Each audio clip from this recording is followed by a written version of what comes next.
ప్రార్థించుకొని వాక్య భాగంలో ప్రవేశిద్దాం. ఆకాశంలో ఆశ్రయమైన పరలోకపు తండ్రి, సర్వశక్తిమంతుడైన దేవ, వాక్య భాగంలో ప్రవేశించుకొని వచ్చినగా కృప చూపినట్టు సహాయం చేయండి. మీ పరిశుద్ధాత్మ శక్తిని మా మీద కుమ్మరించండి. మీ ఆత్మాభిషేకంతో మమ్మల్ని ముందుకు నడిపించి సర్వ సత్యమైన మమ్మల్ని నడిపించమని యేసు క్రీస్తు ప్రభు పరిశుద్ధ నామమున ప్రార్థించి వేడుకొంచున్నాము తండ్రి, ఆమేన్. మనం ఈరోజు వాక్య భాగంలో ప్రవేశించుండగా మన ధ్యానాంశము యోహాను రాసినటువంటి మొదటి పత్రిక 1వ అధ్యాయము 7వ వచనం. ప్రాముఖ్యమైన అంశం చదువుకుందాం. యోహాను రాసిన మొదటి పత్రిక 1వ అధ్యాయము 7వ వచనం. అయితే ఆయన వెలుగులో ఉన్న ప్రకారము మనము వెలుగులో నడిచిన యెడల మనం అన్యోన్య సహవాసం గలవారమైందుము. అప్పుడు ఆయన కుమారుడైన యేసు రక్తము ప్రతి పాపము నుండి మనను పవిత్రులుగా చేయును. ప్రియమైనటువంటి దేవుని బిడ్డలారా, ఇక్కడ ప్రాముఖ్యమైనటువంటి ధ్యానాంశము యేసు రక్తము ప్రతి పాపము నుండి మనను పవిత్రులుగా చేస్తుంది. పరిశుద్ధ గ్రంథం మనకు సెలవిస్తుంది. ప్రియమైనటువంటి దేవుని బిడ్డలారా, యేసు క్రీస్తు ప్రభు యొక్క రక్తమే నిన్ను నన్ను పాపం నుంచి పవిత్రులుగా చేస్తుంది అని చెప్పి పరిశుద్ధ గ్రంథం సెలవిస్తుంది. యేసు క్రీస్తు ప్రభు సర్వ మానవాళి పాప పరిహారార్థం కలువరి శిలువలో రక్తం చిందించి ప్రాణం పెట్టి తిరిగి లేచాడని సమస్తమైనటువంటి జనులందరికీ తెలుసు. కానీ ఎవరైతే ప్రభు యొక్క రక్తం చేత కడగబడతారో వారు మాత్రమే రక్షింపబడి పరలోక రాజ్యం చేరుకుంటారు. ప్రియమైనటువంటి దేవుని బిడ్డలారా, పరిశుద్ధ గ్రంథం ఈ విధంగా సెలవిస్తుంది. హెబ్రీయులకు రాసిన పత్రిక 9వ అధ్యాయం 22వ వచనంలో రక్తం చిందింపబడకుండా పాప క్షమాపణ కలుగుదు అని. ప్రియమైనటువంటి దేవుని బిడ్డలారా, సర్వ మానవాళి పాప పరిహారార్థము కలువరి శిలువలో యేసు క్రీస్తు ప్రభు తన స్వరక్తం ఇచ్చి నిన్ను నన్ను పాపం నుంచి శాపం నుంచి విడిపించున్నాడని చెప్పి పరిశుద్ధ గ్రంథం సెలవిస్తుంది.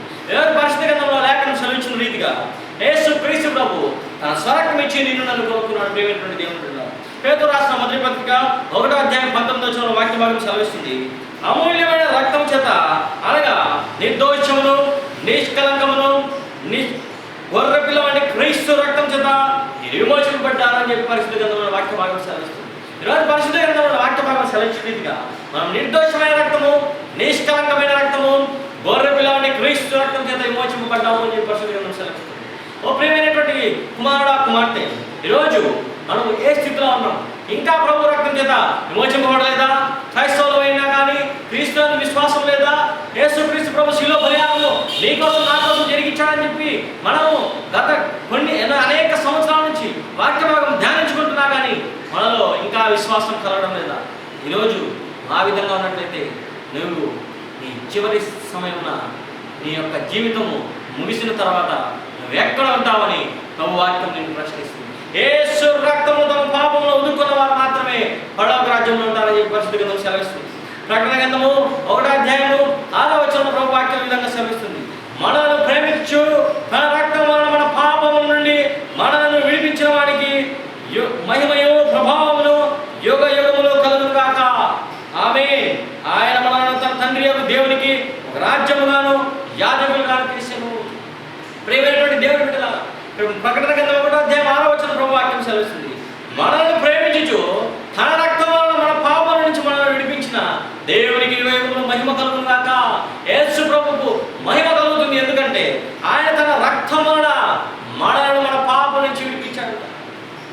ఆయన మనల్ని ప్రేమించు తన రక్తం వలన మన పాపం నుంచి ఆయన విడిపించాడు. ఈరోజు యేసు క్రీస్తు ప్రభు రక్తం లేకుండా సర్వ మానవాళి కూడా ఎవరు కూడా పాపం నుంచి విడుదల కలగదు. ప్రియమైనటువంటి దేవుని బిడ్డలారా, ఏ ఒక్క వ్యక్తికి కూడా ఈ సమస్త భూప్రపంచం అంతా చూసుకున్నా కానీ రక్తం చిందింపబడకుండా పాప క్షమాపణ కలగదు. నువ్వు ఏ మతానికి చెందినవాడివైనా, ఏ జాతికి చెందినవాడివైనా, ఏ భాషకు చెందినవాడివైనా, ఏ ప్రాంతానికి చెందిన ప్రజలకైనా కానీ యేసు క్రీస్తు ప్రభు రక్తంలో విశ్వసించిన వారు, కడగబడ్డ వారు మాత్రమే పరలోక రాజ్యం చేరుకుంటారు. పరిశుద్ధ గ్రంథం సెలవిస్తుంది.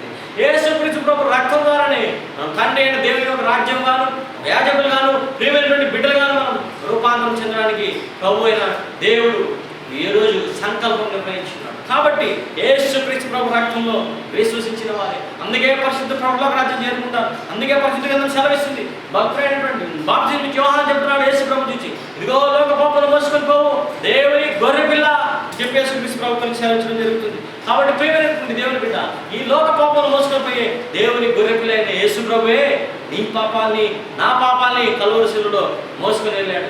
ప్రభు సెలవిస్తున్నాడు, ప్రియమైనటువంటి దేవుని బిడ్డ, సిలువను మోసుకుని వెళ్తూ యేసుక్రీస్తు ప్రభు అంటున్నాడు, అమ్మలారా అయ్యలారా నా కోసం ఏడవకండి, మీకోసం మీ పిల్లల కోసం ఏడవండి. ఈరోజు మనము మన పిల్లల కోసం, వారి యొక్క భవిష్యత్తు కోసం ఏడుస్తున్నామా, వారి రక్షణ కోసం ఏడుస్తున్నామా, మన యొక్క రక్షణ కోసం ఏడుస్తున్నామా లేదా అని చెప్పి ప్రభు వాక్యం నిన్ను సంధిస్తుంది. ఈరోజు ఏ స్థితిలో ఉన్నావు? ఇంకా పాప స్థితిలోనే ఉన్నావా? ఇంకా శాపం పొందిన స్థితిలోనే ఉన్నావా? ఇంకా వ్యభిచార రూపంలోనే ఉన్నావా? ఇంకా తాగుడుకు బానిసైనావా? ఇంకా సిగరెట్లతోనే నీ జీవితం సతమతమైపోతుందా? ఇంకా నీ అక్రమ సంబంధంతోనే నీ జీవితము ముగిసిపోతుందా? నువ్వు బయటకు రాలేవా? రోజు ప్రభు నిన్ను పిలుస్తున్నాడు, ప్రియమైనటువంటి కుమారుడా కుమార్తె, యేసుక్రీస్తు ప్రభు నిన్ను పిలుస్తున్నాడు, నా ప్రియ కుమారుడా, నా ప్రియ కుమార్తె, నువ్వు నా దగ్గరికి రా, నేను నీ జీవితాన్ని మారుస్తాను. నువ్వు యేసుక్రీస్తునందు నువ్వు ఉన్న ఎడల నూతన సృష్టి.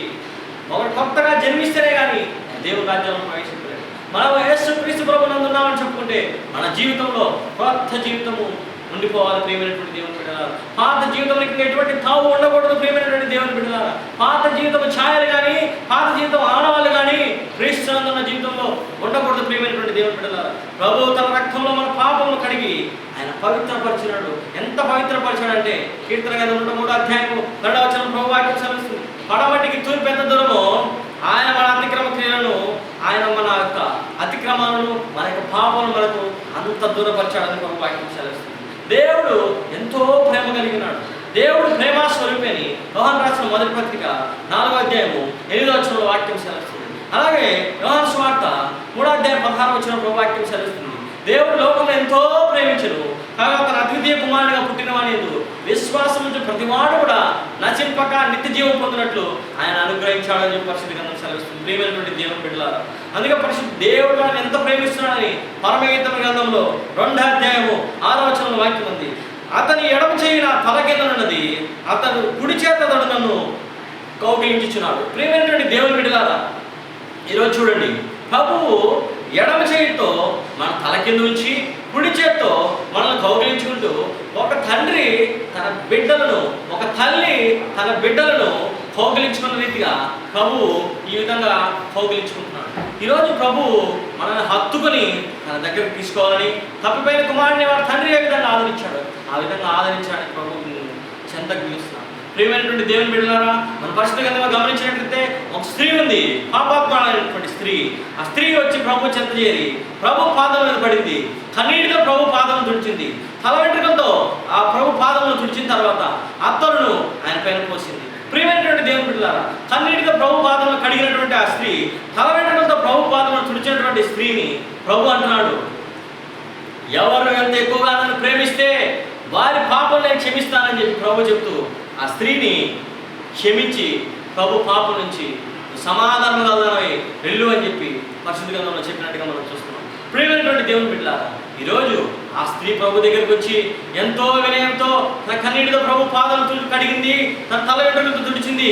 కానీ ప్రభువు ఈరోజు నీ చెంతకు వచ్చి నిన్ను పిలుస్తున్నాడు. ప్రియమైనటువంటి దేవుని బిడ్డలారా, నా కుమారుడు, నా కుమార్తె, నేను హృదయంలో తలుపునంత నేను తలుపు తరుచున్నాను, నాకు నువ్వు తలుపు తీయి, నేను నీ హృదయంలో వచ్చి నేను నివసిస్తాను, నీ జీవితాన్ని నేను మారుస్తాను, నీ అప్పుల నుంచి నేను విడిపిస్తాను, నీ పాప కుప్పల నుంచి నేను విడిపిస్తాను, నీ వ్యసనం నుంచి, నీ యొక్క తాగుడు నుంచి, నీ యొక్క వ్యభిచారం నుంచి నేను విడిపిస్తాను, నీ యొక్క జీవితంలో సంతానము అనుగ్రహిస్తాను, నీ యొక్క జీవితాన్ని నేను అభివృద్ధి పరుస్తాను, నీ యొక్క జీవితాన్ని నేను ఆదరణ కలుగజేస్తాను, నువ్వు ఆత్మహత్య చేసుకోవాలి, నాకు ఎవరు లేరనుకున్నటువంటి స్థితి నుంచి విడుదల దయచేసి అభివృద్ధిలోకి ప్రభు తీసుకోవడానికి ఈరోజు సిద్ధంగా ఉన్నాడు. అండ్ నువ్వు ఏ స్థితిలో ఉన్నావు? ప్రియమైన కుమారుడు, నువ్వు ఏ స్థితిలో ఉన్నావు ఈరోజు? ప్రభు ఒకసారి నీ హృదయం తరచున్నప్పుడు నువ్వు ప్రభుకు తలుపు తీసే స్థితిలో ఉన్నావా? లేదా నాకు యేసు ప్రభు వద్దు, నాకు ఈ జీవితమే బాగుంది, నేను ఈ విధంగా నశించిపోయి నరకానికి వెళ్ళిపోతాను, నాకు వద్దు అనే స్థితిలో ఉన్నావా? ప్రియమైన కుమారుడు, కుమార్తె, నశించిన దానిని వెనక్కి రక్షించడానికి మనిషి కుమారుడు లోకంలోకి వచ్చాడు. యేసుక్రీస్తు ప్రభు నువ్వు నశించిపోతున్నావు అని చెప్పి నీకోసమే శిలువలో బలియాడు, నీకోసమే కుమారుడు కుమార్తె ప్రభు శిలువలో బలియింది. ప్రియమైనటువంటి దేవుని బిడ్డ, ఈరోజు ప్రభు వాక్యం సెలవిస్తుంది. మత్తయి సువార్త 11వ అధ్యాయం 2వ వచనంలో, ప్రయాసపడి భారం మోసుకొచ్చిన సమస్త జనులారా నా యొద్దకు రండి, నేను మీకు విశ్రాంతి కలుగజేస్తాను, నేను సాత్వికుడును, దీన మనసు గలవాడను, నా కాడు చాలా సులువైనది, నా కాడు తీసుకోండి, మీ భారం అంతా నా మీద వేయండి, మీ అప్పులు నాకు అప్పగించండి, మీ యొక్క వ్యాధులను నాకు అప్పగించండి, నేను స్వస్థపరుస్తాను, మీ యొక్క బాధల నుంచి నేను విడుదల దయచేస్తానని యేసు ప్రభు సెలవిస్తున్నాడు. శోధన నుంచి ప్రభు నేను విడిపించడానికి సిద్ధంగా ఉన్నాడు. ప్రియమైనటువంటి దేవుని బిడ్డ, ఈరోజు నువ్వు ప్రభు చెంతకు రా, యేసు ప్రభు నేను పిలుస్తున్నాడు. నువ్వు ఎవరైనా క్రీస్తునందున నూతన సృష్టి అని పరిశుద్ధ గ్రంథం సెలవిస్తుంది. ప్రియమైనటువంటి కుమార్తె, ఈరోజు ప్రభు వాక్యం సెలవిస్తుంది, నిన్ను రక్షించడానికే కదా యేసుక్రీస్తు ప్రభు తలవలసియుడు రక్తం చిందించి. పరిశుద్ధ గ్రంథం యెషయా గ్రంథం 53వ అధ్యాయంలో ప్రభు వాక్యం సెలవిస్తుంది, ఆయన పొందిన దెబ్బల ద్వారా మనకు స్వస్థత కలుగుతుంది. ఈరోజు నువ్వు ఎటువంటి అనారోగ్యంలో ఉన్నావు? ఈరోజు నువ్వు డాక్టర్లు నేను స్వస్థపరచలేనటువంటి అనారోగ్యంలో ఉన్నావా? ఈరోజు నువ్వు ఎవరు కూడా అనారోగ్యం బాగు చేయాలని నేను చావుకు దగ్గరైపోయాను అనుకుంటున్నావా? ప్రభు నేను పిలుస్తున్నాను. ఈరోజు నువ్వు ఏ అనారోగ్యం ఉన్నా సరే యేసుక్రీస్తులో నేను స్వస్థపరచడానికి సిద్ధంగా ఉన్నాను. ప్రభు చనిపోయిన వారు లేపినాడు. నాయనుడి గ్రామానికి ప్రభు వెళ్తున్నాడు. ఒక విధవరాలికి ఒకటే కుమారుడు చనిపోయి మోసుకు రాబడుతున్నాడు. అప్పుడు ప్రభువు నిలబడి కనికరపడి ఆ తల్లిని చూచి బాధపడి ఆ యొక్క పాడిని ముట్టి ఆ యొక్క బిడ్డను తల్లికి అప్పగించడం జరిగింది. ఈరోజు ప్రభువు నిన్ను నన్ను ఎంతో ప్రేమిస్తున్నాడు. ఈరోజు నువ్వు ఆ స్త్రీ ప్రభు పాదం మీద పడి ఆయన కన్నీటితో ఆయన పాదమును కడిగి తలబెట్టుకుని తుడిచి ఆ యొక్క ప్రభువును మహిమపరిచి ఆ యొక్క సమస్త పాపములు క్షమింపడ్డాయి. ఎందుకంటే ప్రభు ఆ ఒక సంఘటన తర్వాత చెప్తున్నాడు, ఎవరు ఎక్కువగా ప్రేమిస్తే నన్ను వారి యొక్క విస్తార పాపములు క్షమిస్తాను. ఈరోజు నువ్వు ప్రభువును ప్రేమిస్తున్నావా? ఈరోజు ప్రభువును హత్తుకుంటున్నావా?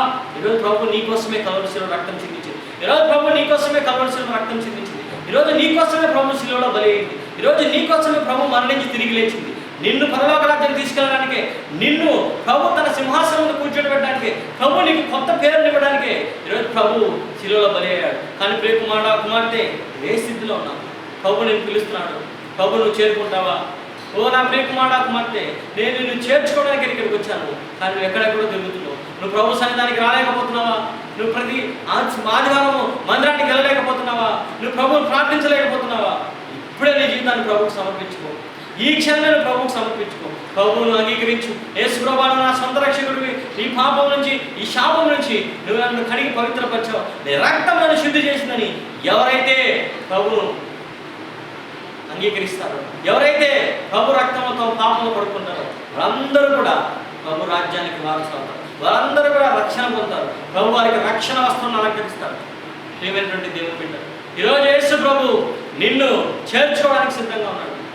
నువ్వు ఏ స్థితిలో ఉన్నావో ప్రభు ఆ స్థితిలోంచి నిన్ను లేవనెత్తడానికి సిద్ధంగా ఉన్నాడు. నీ స్థితిని, నీ గతిని ఈరోజు ప్రభు మార్చడానికి సిద్ధంగా ఉన్నాడు. నీ పరిస్థితిని మార్చడానికి ప్రభు తన సింహాసనం వదిలి ఈ భూలోకంలో నారూపిగా జన్మించాడు. నీ యొక్క పరిస్థితిలోంచి నిన్ను బయటికి లాగడానికి, తప్పిపోయిన గొర్రెవలే త్రోవ తప్పి తిరుగుతున్న నిన్ను ప్రభు రక్షించడానికి వచ్చింది. గెరాసేన దేశంలో అనేక అభిప్రాయాలు పట్టినటువంటి అభిప్రాయాలు పట్టినటువంటి వ్యక్తిని ప్రభు స్వస్థచిత్తుడిగా చేసిన తర్వాత ఆ వ్యక్తి ప్రభు పాదం మీద సమాధాన పడినట్టు ఈరోజు నీ జీవితంలో సమాధానాన్ని కలుగజేయడానికి ప్రభు వచ్చాడు. 12 సంవత్సరాల రక్తస్రావ రోగంతో బాధపడుతున్నటువంటి స్త్రీ ప్రభు వస్త్రపు ముట్టిన తర్వాత స్వస్థత పొందిన రీతిగా నిన్ను ఈరోజు స్వస్థపరచడానికి ప్రభు నీ వస్త్రపు చెంగు ముట్టడానికి వస్తుంటే నువ్వు ప్రభుని దగ్గరికి రానిగలుగుతున్నావా? ప్రభు నీ హృదయాన్ని తడుతున్నప్పుడు ప్రభుకి నీ హృదయం తీస్తున్నావా? ఇదే రక్షణ దినము, ఇదే అనుకూలమైన సమయము. ఈరోజు నీ హృదయం ప్రభువుకు సమర్పించుకో. ఈ క్షణమే ప్రభువును నువ్వు హత్తుకో. ఈ క్షణమే ప్రభువును నువ్వు చేర్చుకో. యేసుక్రీస్తు ప్రభు నీ జీవితాన్ని సమస్తము మార్చి నిన్ను ఆదరించి అభివృద్ధి పరుస్తాడు. దేవుడు తన వాక్యంలో అన్నింటిలో దీవించిందా ప్రార్థించుకో. ఆకాశంలో ఆశ్రయమైన పరలోక తండ్రి, సర్వశక్తిమంతమైన దేవ, మీకు పరిశుద్ధమైన వాక్యమును దీవించి ఆశీర్వదించి ప్రభు పాపంలో ఉన్నవారిని, శాపంలో ఉన్నవారిని, నాశనంలో ఉన్నవారిని, వ్యాధులు ఉన్నవారిని, బాధల్లో ఉన్నవారిని, సమస్తమైన కీడులో ఉన్నవారిని మీరు విడిపించడానికి, వారి జీవితాలను ప్రభు మీరు ఆదరించడానికి లోకంలో వచ్చారు. యేసు రక్తము ప్రతి పాపం నుంచి మమ్మల్ని పవిత్రులుగా చేస్తుంది సెలవించింది. యేసు రక్తము మా మీద మీరు ప్రోక్షించి మా పాపం నుంచి, శాపం నుంచి మమ్మల్ని విడిపించినందుకు స్తోత్రం వందనాలు చెల్లించుకోవచ్చు.